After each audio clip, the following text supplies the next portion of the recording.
Orang bertakwa itu kalau ibu sering dengar ayatnya, inna akramakum indallahi atqakum. Yang paling mulia di sisi Allah adalah yang paling bertakwa. Kalau yang paling mulia berarti kan yang paling bermartabat, kan gitu kan? Nah, jadi orang yang siam berarti puasanya bermartabat. Puasanya harus menjadikan dia orang yang bermartabat. Jangan sampai puasa ini membuat dia agak punya adab, biadab, ya kan? Sampai sebelum kita lihat tentang adab ya yang harus dilakukan bagi orang yang puasa sebagai siam, diingetin di ayat-ayat sebelumnya di surat Al-Baqarah. Dulu sebelum Nabi Adam tinggal di bumi, Nabi Adam tinggal di mana, Bu? Di surga. Sebelum Nabi Adam tinggal di surga, sudah ada seniornya Nabi Adam. Siapa? Iblis, kan gitu kan? Kenapa iblis yang tadinya di surga, lalu dia diusir? Ayat ke-30 sampai 31. Ini saya bukain. Ya, Bapak. Udah sering dengar ayatnya. Sampai ayat yang ke 31, 33 lah. Ini saya bukain ayatnya. Yaitu ketika bukan 31 dari ayat ke-30 sama. Jadi dari ayat ke-30 ketika Allah mengatakan kepada malaikat kalau Allah akan menjadikan siapa sebagai khalifah? Manusia. Di muka bumi? Manusia. Malaikat mau gak? Gak mau. Protes kan? Apa alasannya malaikat protes? Kenapa gak mau manusia jadi khalifah? Ini ayatnya. Apa kata malaikat? Qalu ataj'alu fiha may yufsidu fiha wa yasfiku dima? Apakah kamu akan menjadikan manusia sebagai khalifah padahal manusia itu suka berbuat kerusakan dan suka menumpahkan darah? Emangnya Nabi Adam udah turun di bumi? Belum. Tapi dia udah sujon. Kenapa dia sujon? Ya, walaupun malaikat itu lihat takdir. Udah ada belum manusia itu dilahirkan dan takdir sudah tertulis? Udah ada. Jadi malaikat itu emang udah nonton di Lauhul Mahfuz tuh 2025 dia kok kayak begitu tuh orang Indonesia habis Sumatera. Malaikat udah lihat, padahal belum terjadi. Allah menegur malaikat, sesuatu yang terlihat di takdir belum tentu itu akan terjadi. Kalau belum terjadi, kenapa? Karena manusia punya akal, manusia punya hati. Bisa jadi manusia itu yang berubah takdir. Belum terjadi, tapi dia udah seurusan sama manusia sampai ditegur sama Allah, ya kan? Inni a'lamu ma la ta'lamun. Aku tuh lebih mengetahui dari apa yang tidak kamu ketahui. Memang takdir itu sudah tertulis, tapi Allah memberi kesempatan kepada manusia, dialah yang berubah takdirnya. Karena manusia punya hati, dan manusia punya akal, dan manusia punya iman.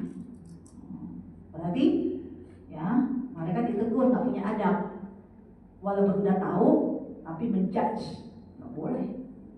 Terus apalagi alasannya malaikat, Bu? Wa nahnu nusabbihu bihamdik. Kenapa manusia?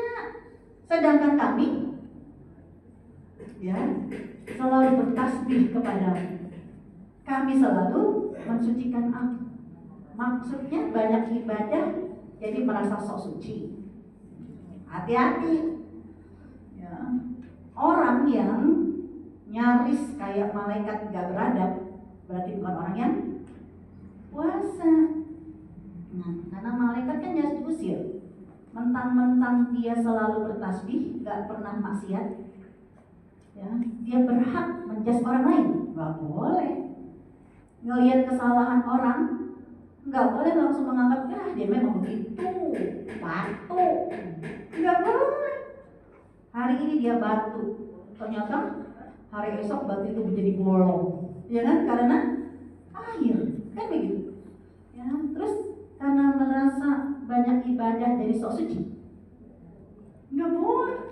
ditegur kan malaikat, akhirnya malaikat bertasbih istighfar subhanaka la ilma lana illa ma 'allamtana. Saya ceritakan ini dulu kenapa? Karena ayat 187 kayak begini, orang yang puasanya plus plus plus plus. Jangan mentang-mentang banyak ngaji laku,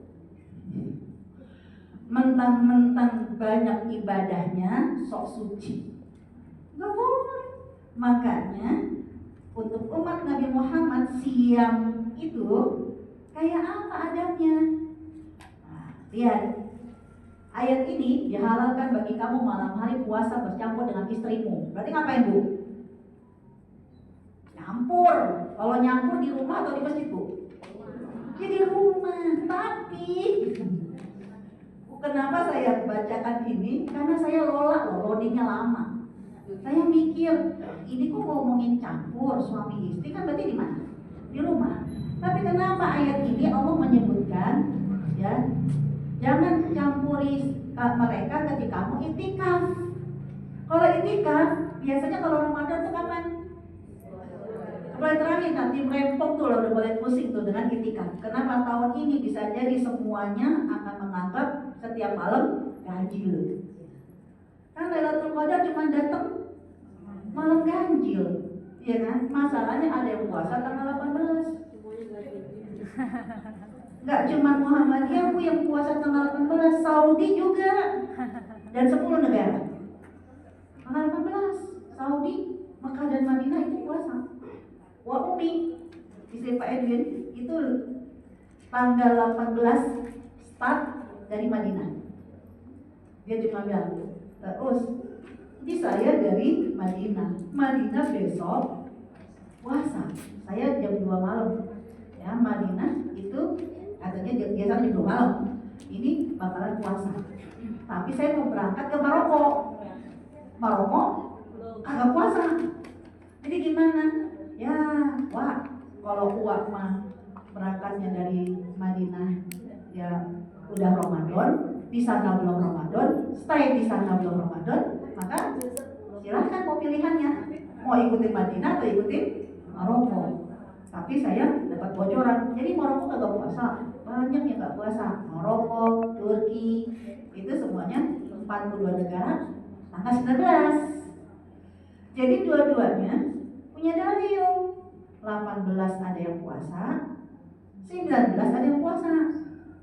Mau nggak mau Ibu, malam Lailatul Qadar cuma satu, malam ganjil. Ya kan? Jadi ganjil yang mana? Itu tiap malam kudu ganjil, karena biasanya itikaf yang ramai kalau malam ganjil. Kalau genap nggak begitu ramai. Nah tahun ini bisa jadi tuh setiap tahun, setiap hari ganjil. Nah saya mikir, ini kan ngomongin itikaf ya. Berarti kalau itikaf di mana? Di masjid. Kenapa Allah ngomongin soal campur? Oh, maksudnya Allah kalau kita semakin bertakwa, jangan cuma itikaf doang. Panggil suaminya suruh nyampur. Apa begitu? Saya bisa diprotes sama Ustadz Effendi. Kenapa nih? Kok bapak-bapak pada menghilang? Jangan, nah kalau bapak-bapak udah nyampur sama istri yang ada melemes, ya kan? Ya, kan begitu. Emang bisa lagi balik ke masjid. Jangan sampai gara-gara pengajian ini itikaf sepi. Oh, saya dibilang ustaznya sesat, ya kan?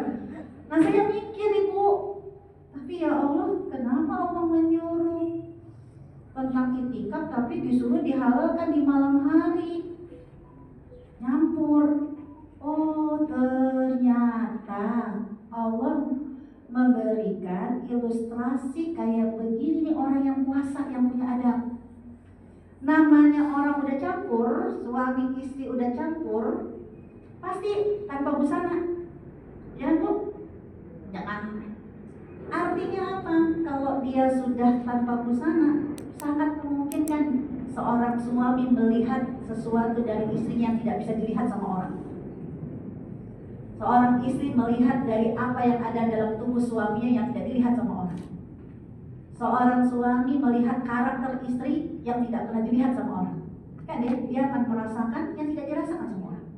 Dia melihat yang tidak dilihat sama orang. Kan gitu. Kalau kita yang paling tahu kayak apa tetek bengeknya, kayak apa kekurangan dan kelebihannya, mampukah puasa kamu kayak begini? Karakternya yaitu apa? Hunna libasul lakum wa antum libasul lahun. Ini dia berarti umat Nabi Muhammad kenapa namanya siang? Kenapa? Karena orang puasa nggak cuman nggak makan nggak minum, tapi jangan buka aib orang. Mampukah puasa kamu menjadikan kamu laksana pakaian? Namanya pakaian apa bu? Penutup, memberikan kenyamanan. Jangan ember. Begitu buka puasa bersama, itu suaminya ya, masya Allah, suaminya kayaknya lembut banget ya. Lo kagak tahu aja di rumah. Kayaknya masya Allah makannya dikit, lo kagak tahu aja di rumah. Ya berarti ember, kan gitu kan?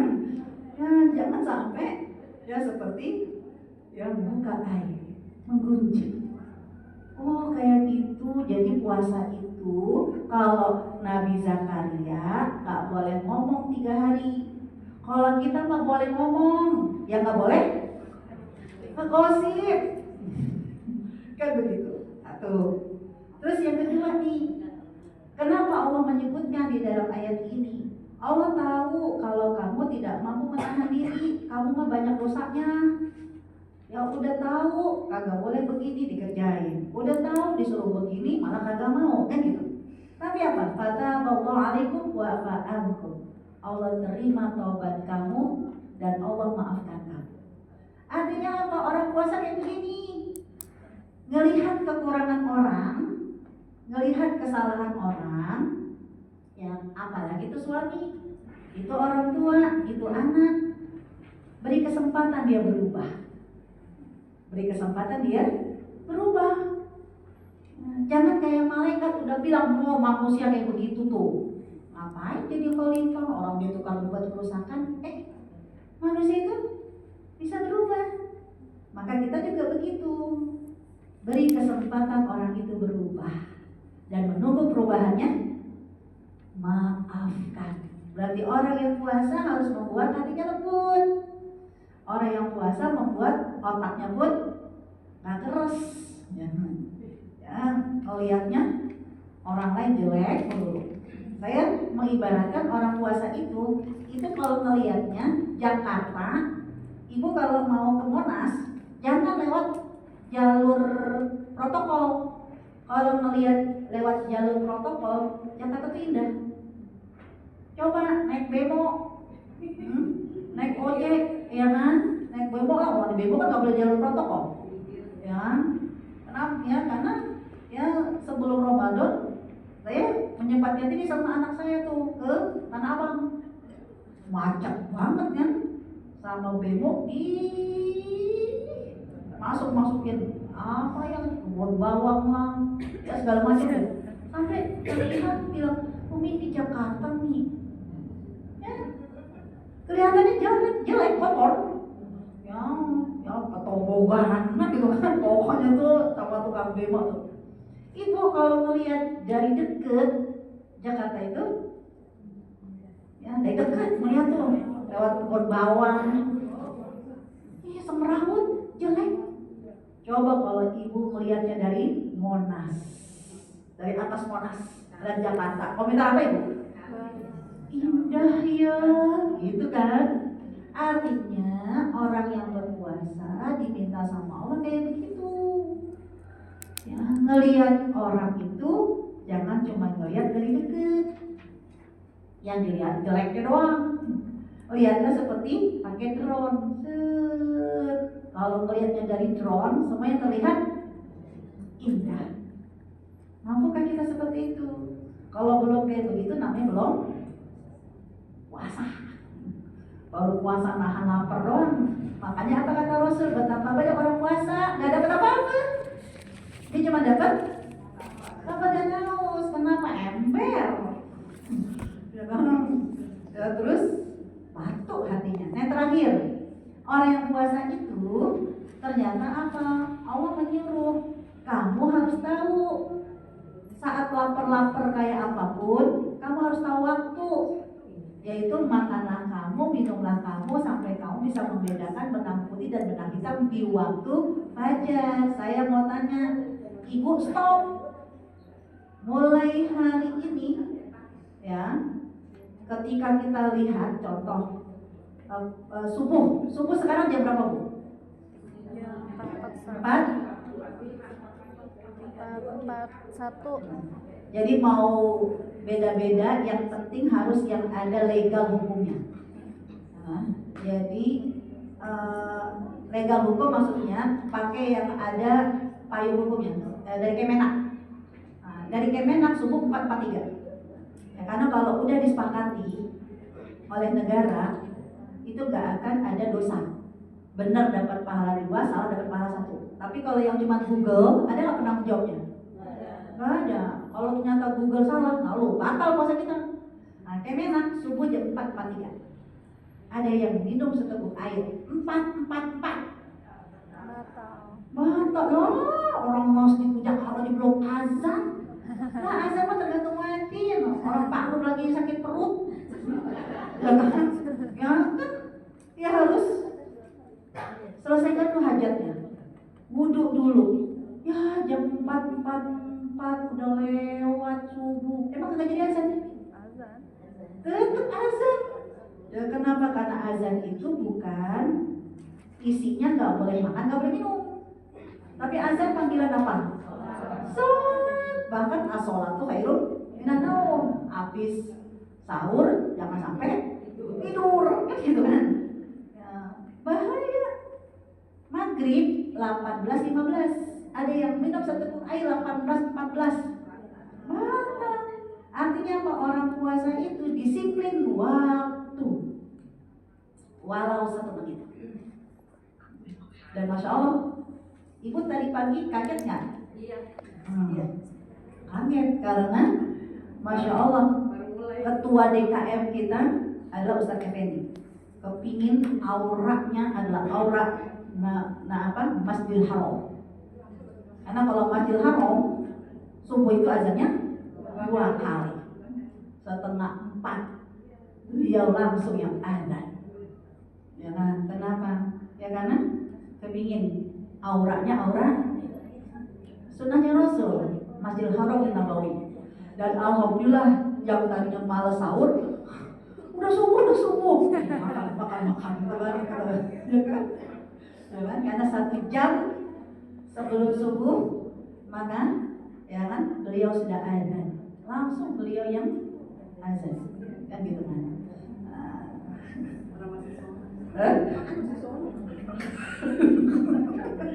Ya kan? Lah baru jam 3 ya 40 ya udah azan. Ya, itu untuk azan subuh yang pertama ya 1 jam ya, agar apa?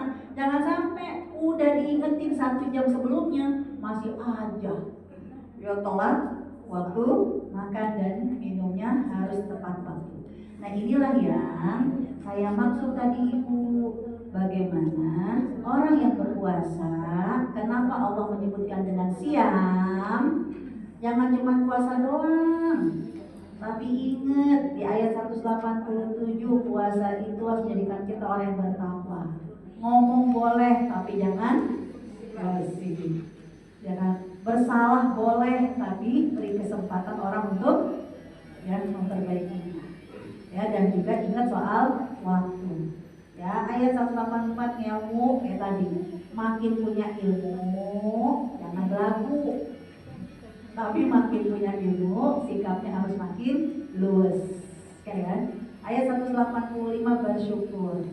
Artinya Al-Quran, puasa harus membuat kita ya banyak berterima kasih. Ibu kalau orang Jepang terima kasih gimana? Ruku. Ya kan? Kalau di film-film Cina, kerajaan-kerajaan terima kasih sama rajanya gimana? Sujud. Maka ruku dan sujud kita jangan berlaku merasa paling banyak ibadahnya. Enggak, itu kan cuma tanda kita berterima kasih sama Allah.